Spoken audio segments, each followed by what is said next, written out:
ये मस्ती है बचपन की, ये मस्ती है बचपन की। छप छप छप छप छप, बचपन और पचपन की। छप छप छप छप छप छप। फिर से बोलो। हाँ हाँ बच्चों, बचपन की। गाने गुनगुनाने की, हंसने और हंसाने की। छप छप छप छप छप छप। ये मस्ती है सुनने की, ये मस्ती है सुनाने की। छप छप छप छप छप छप। सीखने सिखाने की। कैसे कैसे, हाँ जी कैसे। ऐसे 1 2 3 लंबा चौड़ा गोल, कंचा कंघी ढोल, जोड़ तोड़ और नाप तोड़। अजब खेल गजब गणित। नमस्कार बच्चों, रेडियो कुमाऊनी आप लोगों के बीच में लेकर आ रही है कार्यक्रम अजब खेल गजब गणित, जिस कार्यक्रम को आप सुन पाएंगे हर रोज रेडियो कुमाऊनी के माध्यम से। लीला और लाखन आ रहे हैं अपने बुबू के साथ आप लोगों के साथ मिलकर चुलबुली बातें करने और नए नए खेल खेलने के लिए। तो चलिए चलते हैं इस कार्यक्रम की ओर।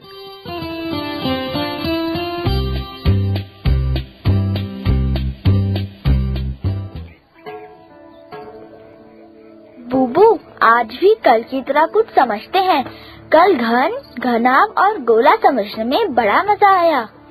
हाँ नातनी, क्यों नहीं। आज भी हम लोग कल की ही तरह समझेंगे, खेल खेल में गणित। बुबू, कल आपने हमें गोला समझाया।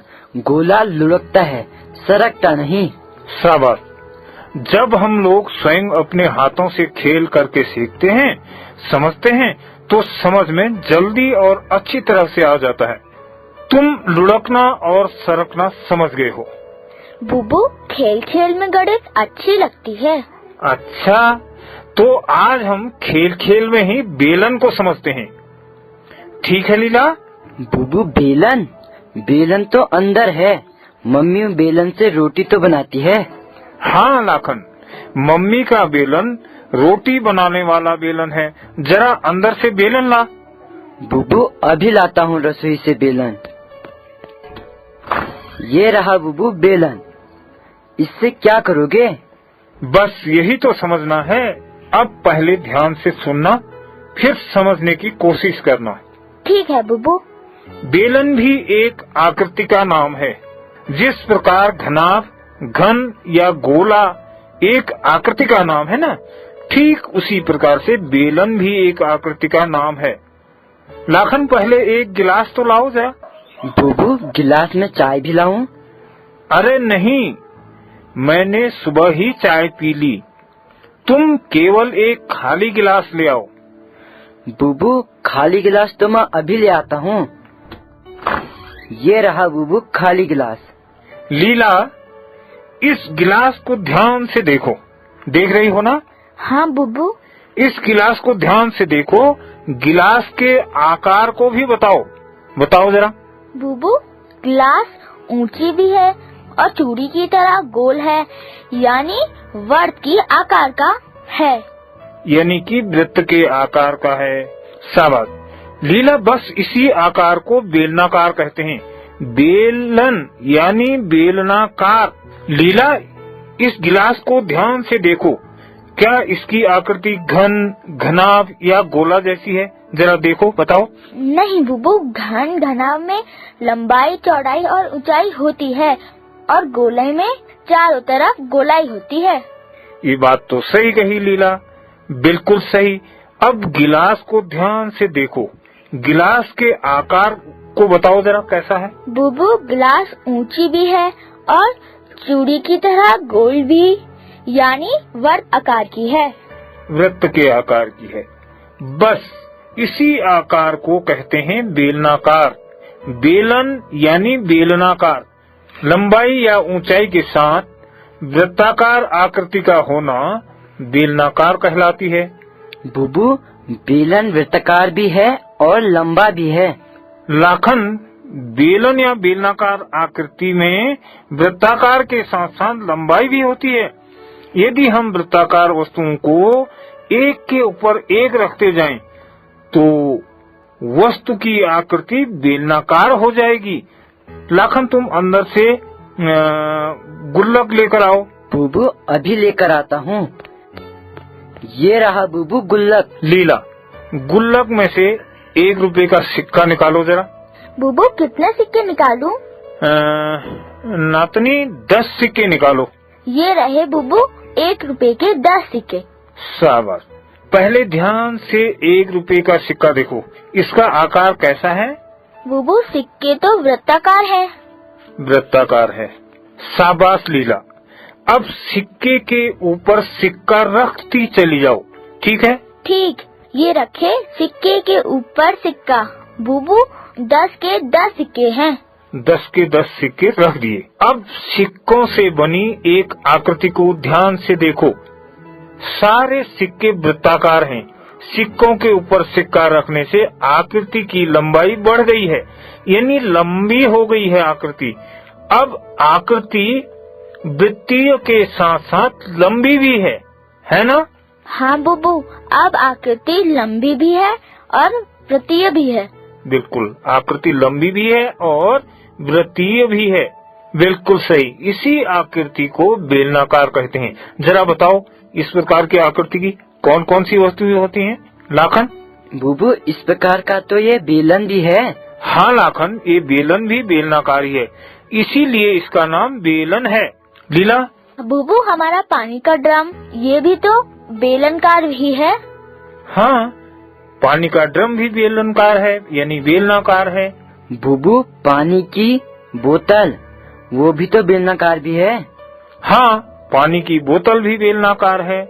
बुबू पेड़ का तना बेलाकार है। हाँ, तुम्हारे स्कूल में श्यामपट पर लिखने वाली चाक, तुम्हारी पेंसिल, पेन, बहुत सारी वस्तुएं बेलन के आकार की होती हैं। प्रत्येक वस्तु में कोई ना कोई आकार जरूर होता है। लीला, हम एक बेलन की आकृति बनाते हैं, चलो। बुबू बेलन की आकृति कैसे बनाएंगे? देखो लाखन, कोई एक अखबार का पन्ना ले आओ जरा पोथी, उससे बेलन की आकृति बनाते हैं। बुबू पुराना अखबार लाऊं? हाँ, पुराने अखबार का एक पन्ना ले आओ। ये रहा बुबू अखबार का एक पन्ना। इससे कैसे बेलन बनेंगे? अब एक गोंद की शीशी भी ले आ, जिससे हम अखबार को चिपकाएंगे। बुबू ये रहा गोंद, कहाँ चिपकाएंगे? देखो लीला, पहले ध्यान से सुनो, जरा बताओ ये आकार कैसा है अखबार का? बुबू अखबार का पन्ना लंबा भी है और चौड़ा भी है और चारों कोनों से 90 अंश का कोण, तो ये अखबार आयत के आकार का होगा। अखबार का पन्ना लंबा भी है, चौड़ा भी है, चारों कोनों में 90 अंश का कोण भी बन रहा है, तो ये अखबार आप कह रही हो आयत के आकार का हो गया। शाबाश लीला, अखबार का आकार आयताकार है। अब हम अखबार की एक चौड़ाई में गोंद लगाकर दूसरी चौड़ाई से चिपका देते हैं। देखो ऐसे, ये देखो ऐसे, इस तरह से। बुबू आयताकार अखबार की एक चौड़ाई में गोंद लगाया और उसे अखबार की दूसरी चौड़ाई से चिपका दिया। हाँ बुबू, ये तो एक पाइप जैसा बन गया। शाबाश, ये बन गया पाइप जैसा। पाइप जैसी आकृति को ही बेलनाकार आकृति कहते हैं। ये बना कागज का बेलनाकार एक आकृति। ठीक है लाखान? ठीक है बुबू। बुबू ये बेलन मैं भी बनाता हूँ। क्यों नहीं, तुम भी बनाओ। बच्चों, आप लोग भी लीला और लाखन की तरह बेलन बनाओ और अपने गुरुजी को दिखाओ। करो करो करो, चलो। कागज का एक आयताकार टुकड़ा लो। ठीक है लाखन? बुबू अखबार से कागज फाड़ कर बनाऊं? हाँ, कैंची से एक आयताकार कागज का टुकड़ा काटना, तभी बेलन बनेगा। ये काटा बुबू अखबार से आयताकार कागज का टुकड़ा, आयत जिसकी आमने सामने की भुजाएं समान होती हैं। शाबाश। इसमें पहले लंबाई और चौड़ाई बताओ, कौन सी भुजा लंबाई है और कौन सी भुजा चौड़ाई है, जरा बताओ लाखन। बुबू इसमें लंबी भुजा लंबाई, कम लंबी भुजा चौड़ाई। हाँ, अब चौड़ाई वाले भाग में गोंद लगाओ, चौड़ाई वाली भुजा पर ही लगाना। ठीक है? ये लगाया गोंद चौड़ाई वाली भुजा में। अब क्या करूं बुबू? अब लाखन गोंद लगी भुजा को कागज की दूसरी चौड़ाई वाली भुजा से चिपका दो। गोंद लगी भुजा को दूसरी चौड़ाई वाली भुजा से मिलाया।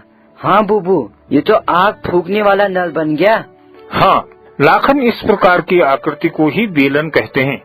आग फूकने वाला नल भी बेलनाकार ही होता है। पानी वाला नल भी बेलनाकार ही होता है। लीला, बुबू, बेलन की और क्या क्या विशेषता होती है? अरे वाह, बेलन का आकार तो तुम समझ गए हो। अब इसकी विशेषताएं देखो भाई। चलो अपने अपने हाथ में ये बेलन उठाओ जरा। ये उठाया बेलन। मैं भी पकड़ लेता हूँ। अब अपनी अपनी पेंसिल से इस पर रेखा खींचो। फिर ध्यान से देखो कौन सी रेखा बन रही है जरा। लीला, बुबू, ये खींची रेखा, ये तो वृत्ताकार हो गई। शाबाश। लीला, इस रेखा का नाम बताओ जरा। बुबू, यह रेखा वक्र रेखा हो गई। इस तरह तो गोले में भी खींची थी। इसी तरह गोले में भी खींची थी। सही ध्यान आ रहा है। अब इस बेलन का तला ध्यान से देखो जरा, वो भी एक आकृति बना रहा है। देखो। हाँ बुबू, तले में भी वृत्त बन रहा है। तले में भी वृत्त बन रहा है।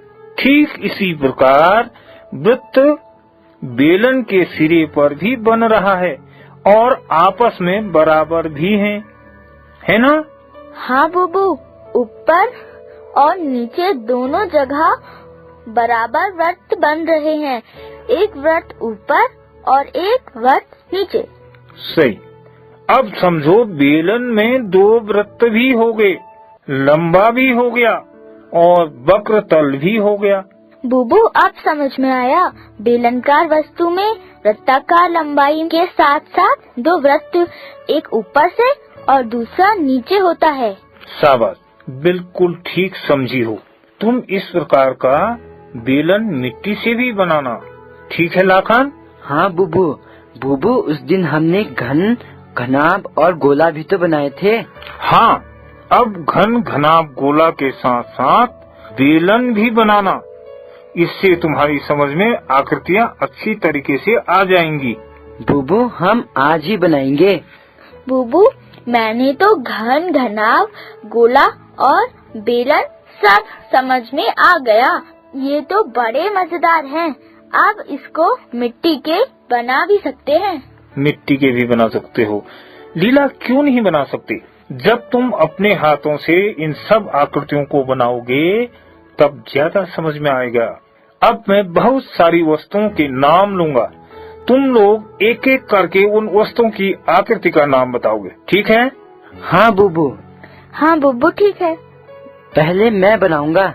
ठीक है, पहले तुम बताओगे। ट्रंक किस आकार का है? बुबू, ट्रंक, ट्रंक का आकार घना। शाबाश। लीला, तुम बताओ चूड़ी का आकार कैसा है रे? बहुत आसान है बुबू, चूड़ी तो वृत्ताकार होती है। अरे शाबाश। लाखन, अब तुम बताओ गिलास किस आकार का होता है? बुबू, गिलास का आकार बेलनाकार होता है। शाबाश। अब इसी तरह तुम लीला से पूछना और लीला तुमसे पूछेगी। जिस आकृति का पता तुम्हें नहीं चल पाएगा मुझसे पूछ लेना, ठीक है? ठीक है बुबू, मैं दीदी से पूछता हूँ। दरी किस आकार की है? लाखन, दरी में लंबाई भी है और चौड़ाई भी है, पर ऊंचाई नहीं है और प्रत्येक कोण 90 अंश का है, तो दरी आयतकार हो गई। अब तू बता। पूछो पूछो, मुझे सब आता है। बता, हनुमान जी का गदा किस आकृति का है? दीदी, इतना कठिन मत पूछो, आसान आसान पूछो। अरे लाखन, ये भी तो आसान ही है। हनुमान जी की गदा दो आकृतियां हैं, इसका ठुंडा और आगे का हिस्सा। अब बता, एक एक करके बता जरा। बुबू, डंडा तो बेलनाकार और आगे का सिरा गोला है। देख, आ गया ना? यहाँ पर दो आकृतियों को जोड़कर एक वस्तु बनाई गई है। बस इसी तरह खेलते रहो, कल हम कुछ और नया सीखेंगे। ठीक है? ठीक है बुबू। ठीक है बुबू। Catalyst and supported by NCSTC, Department of Science and Technology. ये मस्ती है बचपन की, ये मस्ती है बचपन की। छप छप छप छप छप, बचपन और बचपन की। छप छप छप छप छप छप। फिर से बोलो। हाँ हाँ बच्चों, बचपन की। गाने गुनगुनाने की, हंसने और हंसाने की। छप छप छप छप छप छप। ये मस्ती है सुनने की, ये मस्ती है सुनाने की। छप छप छप छप छप छप। सीखने सिखाने की। कैसे कैसे, हाँ जी कैसे? ऐसे 1 2 3 लंबा चौड़ा गोल, कंचा कंघी ढोल, जोड़ तोड़ और नाप